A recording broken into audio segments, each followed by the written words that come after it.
When we change the way we look at things, the things we look at change. When we change the way we look at things, the things we look at change. And we need to change the way we look at things. For example, what do you see here? Do you see the profile of two faces?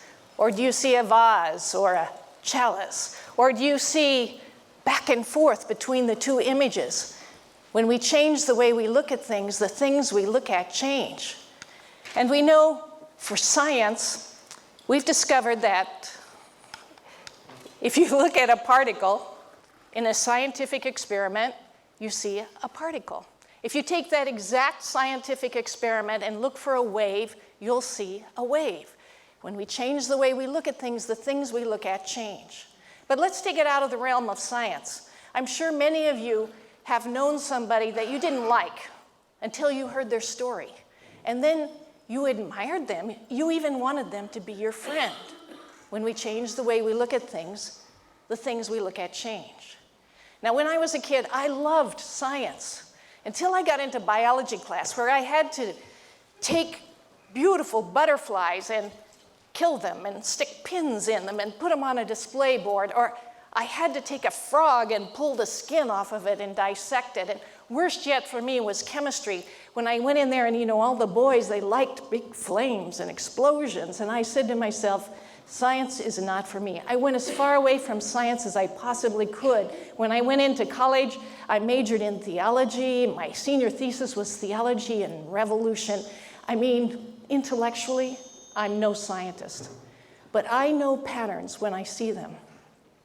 After college, a while later, I was given a book by Fritjof Capra, the physicist, called The Turning Point. And then I read the Tao of Physics, and I think I've read almost everything Capra has written, except he's got a brand new book out. And I've been privileged to be in a workshop with Fritjof Capra. And he opened the door to science for me again, and I began to change the way I looked at things. And he talked about how the whole is greater than the sum of its parts. That's the new sciences. The whole is greater than the sum of its parts. We don't really live in a mechanical universe. We're not just a bunch of clockwork parts. Life has a life of its own. And a great example of this is if you take this gas hydrogen and you put it together with this gas oxygen, you get some entirely new, more complex form, this liquid form called water. And this phenomena that happens when you take parts and a whole that is greater than the sum of its parts appears is called the emergent phenomena. So I'm going to talk to you a little bit about the qualities of emergence, and your friends are going to be so impressed that you can talk to them about this. And the first quality of emergence is just like hydrogen water. You can't tell from the simpler parts what the more complex form is that's going to appear. You just cannot figure it out. You would never know by putting these two gases together, hydrogen and oxygen, that you would get this new liquid form, water. The second quality of emergence is it's very unpredictable. You just can't really predict when it's going to happen. And the classic example for this is the electron. The electron does not jump from one orbit to another by putting a bunch of force on it. You can put as much energy and as much force on that electron, and it will not jump to the next orbit. It won't jump to the next orbit until it recognizes a certain resonance, a certain frequency, a vibration, a sound, and then it will jump the orbit. And isn't that true of our own lives? We don't really move on something until we hear a certain resonance. And when we hear that resonance, we jump to a whole new level of involvement and understanding. The third quality of emergence is it's very chaotic. It's non-linear. It's self-organizing. And the biologist Lynn Margulis taught me about this. She said that in the early beginnings of life, there were all these individual bacterium. And each individual bacterium did everything for itself. And then one day, out of nowhere, a group of bacteria got together and said, hey, from now on, we're just going to make food for you guys. And another group of bacteria said, okay, we're just going to take out the waste. And another group of bacteria got together and they said, hey, we're just going to have sex. And we got the very first cell capable of human reproduction. It was very self-organizing, chaotic, nonlinear. And the fourth quality of emergence is kind of a duh. You can't take one of the elemental parts away and still have the more complex form. So you can't take hydrogen out of water and still have water. You can't take oxygen out of water and still have water. So if this is the real nature of the universe, then why do scientists focus so much on it? Why do scientists put all this money, time, and effort into the individual parts? So I was thinking about, let's take, for instance, DNA. Scientists are spending all this money trying to identify specific genes that they think will solve some problem in the world, like left-handedness, or more seriously, hemophilia, something like that. They work really hard on this. And one day I was at a workshop in the Sundance Institute with Meg Wheatley and Myron Kellner Rogers, and Myron talked about sitting in the airport watching CNN News. And you can imagine being in that same position. Most of us have been in an airport watching the news because we're just waiting. And they were telling this story about a group of Italians near Milan. And they would go out in the field all morning long and work really hard in the fields together. And then they'd gather at lunch and they'd have pasta, bread, cheese, joke with one another, have a little wine. And then they'd go back out in the afternoon and just work really hard together. And then gather at home in their homes and have pasta and bread and cheese and more wine and sing with one another. And they had the lowest rate of cardiovascular disease in any culture they'd studied. And they were absolutely determined if they could get that gene figured out that they could cure cardiovascular disease. At which point Myron just chuckled to himself and he said, you drop any one of those people into LA or New York City and they'll have a heart attack on the spot. Because the reason they're healthy is because of this resonance in their community, because of their camaraderie with one another. Biologist Stuart Kaufman says, cell types differ not because of different genes, but because of different patterns of genetic activity. And then when we got computers big enough and fast enough that we could actually look at nonlinear chaotic equations, we realized that the universe is a giant fractal, that the universe is composed of an image within an image within an image, a pattern within a pattern within a pattern, like a series of mirrors ad infinitum reflecting one into the other, or like the atom reflected into the solar system, reflected into the galaxy, reflected into the universe.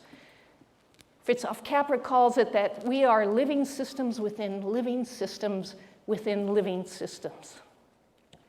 So I'm watching and learning about these patterns in the new sciences, and I'm realizing that I'm seeing those very same patterns in my community activism. I've done community activism all over the United States and in Mexico and Japan and Israel and the occupied territories, and I was seeing these particular patterns. And one of these patterns was I didn't need to go out looking for people to agree with one another. I didn't have to find a group of people who agreed with one another. I just needed to find where the resonance was in the community. And when I could find that resonance, I could almost see that a whole greater than the sum of its parts that I couldn't even predict would appear. And Meg Wheatley talks about this as there is nothing more powerful than a community discovering what it cares about. Precisely. So I'm seeing this particular pattern in my work, and I live on an island. We have very expensive garbage. And the reason for that is we put our garbage on a truck, and then we put it on a boat, and then we put it on another truck, and then we put it on a train, and then it ends up sometimes in another state. Very expensive. And we have this garbage guru that lives on our island, and he has a beard down to his belly, and he loves reduce, reuse, recycle, and he made our transfer station, or dump, I call it fondly our dump, so it was just so pristine that you could have a community potluck there. And in fact, we did have a community potluck there. And he taught us all how to self-separate our recyclables, and we were very pleased with all of this. Then one day the county came to him and said, you know, we're not going to let the local guys haul away your garbage anymore. We're going to hire a big waste company to haul away your garbage. And our garbage guru said, ooh, that's bad, because big waste companies don't really believe in recycling. And We need to recycle. And so we protested. We went to the county and said, you can't do this. We got to do something else. We even had students sit in outside the county offices, but to no avail. No matter how much energy we put into that, county said no. So we went on a little while, and pretty soon the county came back and said to our garbage guru, well, you can't self-separate your recyclables anymore. You have to commingle your recyclables. Now, you'd think that would be an easier thing for us to do, but we'd learned to self-separate. And not only that, our garbage guru said, oh, that's bad, because we know that 50% of commingled recyclables end up in the trash, in the landfill.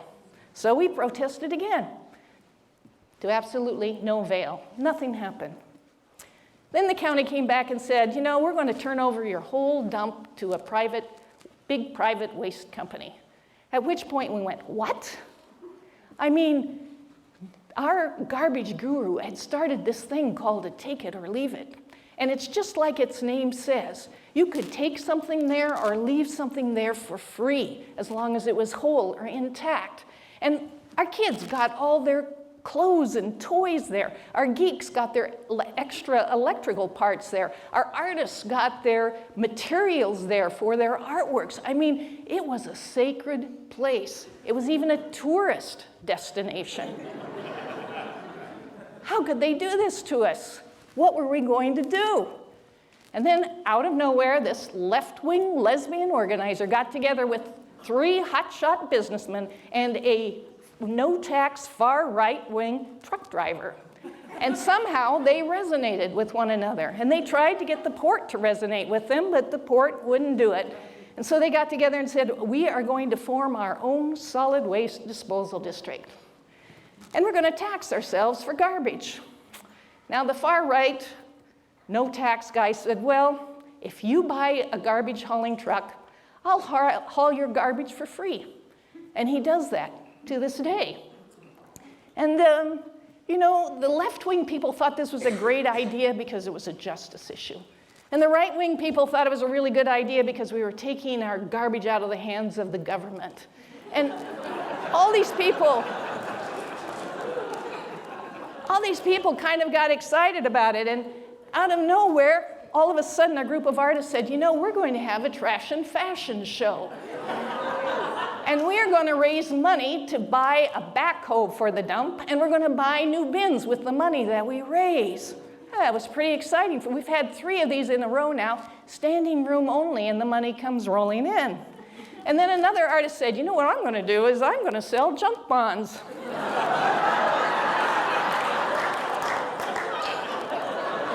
So she made these junk bonds, and you can see on the face of it, they're worth absolutely nothing, but people were paying $25 and framing them and putting them on their wall. And just last week, we passed the tax on ourselves for garbage at 76% margin, and 35 more people volunteered 2 weeks ago to work at the dump. Our recycle plaza is bigger than it's ever been, and our take it or leave it is intact. And if we'd taken away that left-wing lesbian organizer or that far right-wing truck driver, if we'd taken away the artists, if we hadn't allowed that self-organizing to happen, we would never gotten what we have today, which we could never have predicted. A solid waste disposal district? You're kidding me. It was very powerful. We had unleashed the power of community. The emergent phenomenon is the unleashing of the power of community. One more example. I've run several times for elected office. And one of my biggest detractors was this big loudmouth fellow. He'd drive his dump truck up to my office window and come in and yell at me. And he'd been arrested for assault. A lot of people were afraid of the guy. I wasn't afraid of him, but it was a little annoying to have him yell at me at my face. But one day, sure enough, he drove that dump truck right upside my office window. And he walked in and started yelling at me, and he said, you know, I'm in trouble with the shoreline management program because I cleared an area around their lake to make it easier for kids to fish and safer for kids to fish around the lake. And I put a picnic table there, but I'm in big trouble and they're going to find me. And, you know, I resonated with that guy because I did know that 2 young people had died in that lake. And I thought there does need to be a safe place for kids to fish off the shoreline. So I called up the state and I said, would you guys come down here and look at this problem with me? And sure enough, the state Fish and Wildlife said, yeah, we'll send a couple people down. So I made sure that that dump truck driver came to the very same meeting. And all of us were standing down there by the lake, talking about the dilemma. And out of nowhere, the state Fish and Wildlife people said to the dump truck driver, we're going to make you caretaker of this particular part of the lake. I was stunned. Not to mention, the dump truck driver was equally stunned. And he turned to me and he said, you know, this is the first time anybody has ever listened to me. And he said, you know, I want your bumper sticker because I want to put it on my dump truck. I said, okay, so I gave him my bumper sticker, and he came back a couple of days later, and he said, I need another bumper sticker. My other dump truck friends have ripped it off the dump truck, so I need another bumper sticker. I got him another bumper sticker, and then I said to him, hey, would you appear in a campaign ad with me? And he said, yeah, you might lose, but yeah. And so we were on the front page of the paper together, and my constituents said, well, if she can work with that guy, she can work with anybody. And I was resoundingly reelected. And that fellow and I, we're friends today. We still don't share politics, but we're friends to this day. And if I hadn't allowed myself to experience resonance, if I hadn't allowed that self-organizing to happen, we wouldn't have had this very unpredictable thing emerge. When we change the way we look at things, the things we look at change. So in your community, find out what your community cares about. Find the resonance in your community. Embrace it. Support it. Don't worry about having to figure it out. Let the self-organizing happen, and you will experience the emergent phenomena of the unleashing of the power of your community. Thank you.